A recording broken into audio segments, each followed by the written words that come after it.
Senator Ruben Gallego in the news.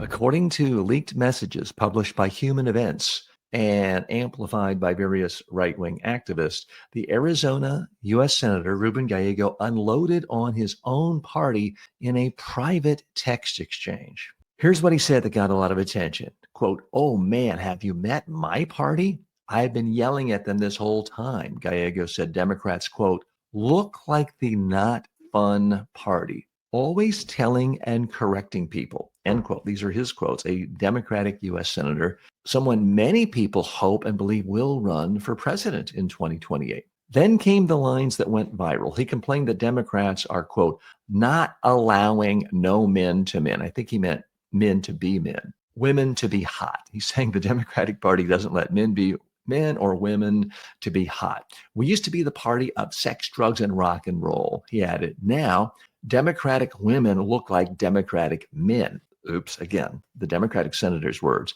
"And Democratic men look like women." Well, you can imagine conservative media had a field day with that. After the texts were leaked, Gallego told ABC News, quote, "It's very heartbreaking that a friend of 20 years exposed the exchange, but insisted the messages are a reflection of what I've been saying the whole time about where he thinks the party needs to go." So what's the real message here? Senator Ruben Gallego is someone seen as a real up-and-comer in the Democratic Party. He has a message that appeals to Democrats, but also moderates and those who occasionally vote for Republican. So when he comes out saying the Democratic Party is a party of no fun, and it's a party where the Democratic men kind of look like the women and the women look like the men, it's not a good look for the Democratic Party. This may ultimately help Gallego as he is seen as a real straight shooter. But it's also a message to all of us. You put something in a text or an email, even if it's someone you think is the best friend, it might be shared with the whole world and come back to haunt you. Be careful. Let's dig a little deeper here. I do think that it's always fun if you see somebody you don't like embarrassed, saying things that make them and their team, their tribe look bad. I get that. But I also think regardless of your party, what tribe you're in, what team you're on, there is something just sad about seeing private communication splattered out to the whole world in an attempt to make someone look bad. I don't like to see this regardless of whether you are a conservative Republican or a liberal Democrat or an independent or far right or far left. I do think that a little part of our humanity is chipped away and destroyed when you shared some thought that you thought was a personal thought with somebody who's a friend, and now the whole world sees it. Do we really want everyone who's a politician, anyone who ever aspires to politics, to keep every single thought they've ever had in their head inside? Do we really want them calculating, if I say this one true thought, if I'm actually honest and sincere with this friend, this could come back to haunt me in 20 years when I'm running for office. So let me be bland, boring, and say no comment, even to my best friend, even to my spouse, because who knows, I could get divorced and my spouse could leak this. I think that that's chipping away at some aspect of humanity. Now, the interesting thing here is the conservative media organizations that are having a field day with this are saying it actually makes the senator look cool because he's saying things that they have been saying for a long time.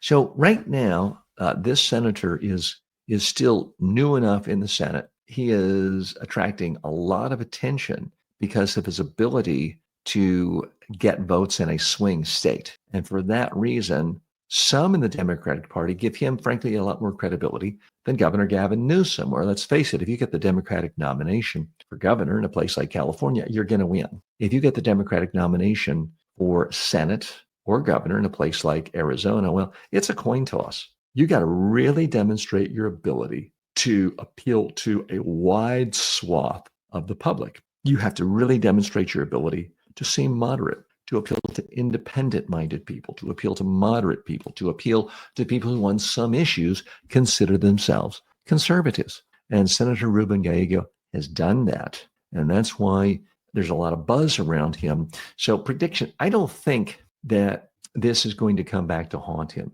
It's kind of a one-day story. It's the real message for you and me. I think all of us have to be a little more careful about putting anything in text. There is something permanent about that. Although these days you can have what you think is a private phone call, and the technology on cell phones and every other device makes it easy to capture. But I think all of us have to really think about who is our inner circle? Who are the people we really care about?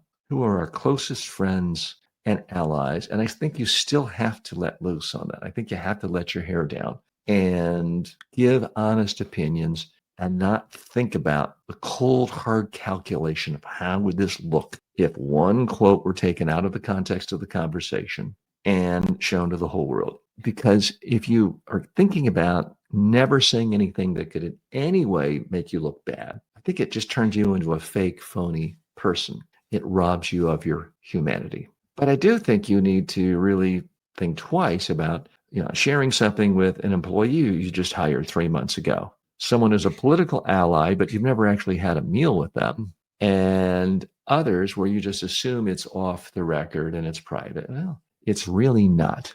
We live in times when people feel that, hey, I'm on another team now, and if I can make you look bad, I'll do anything I can. The one saving grace is I think more and more people are seeing this happen to others and realize, hey, this could happen to me. So I do think there's a lot more sympathy for anyone who gets caught saying something that doesn't look good or makes them look bad or mean or nasty, because people feel like, well, that could happen to me too.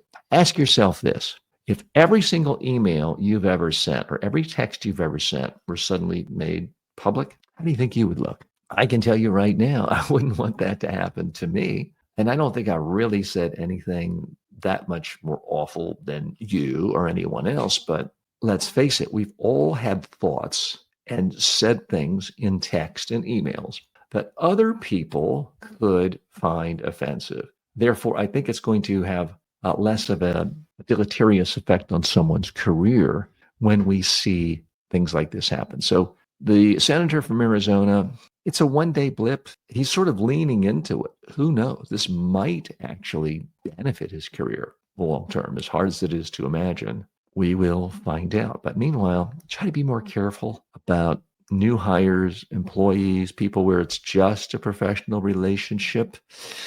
Be a little more guarded. And I think that is the best way of preserving your own career and trying to minimize embarrassments like this.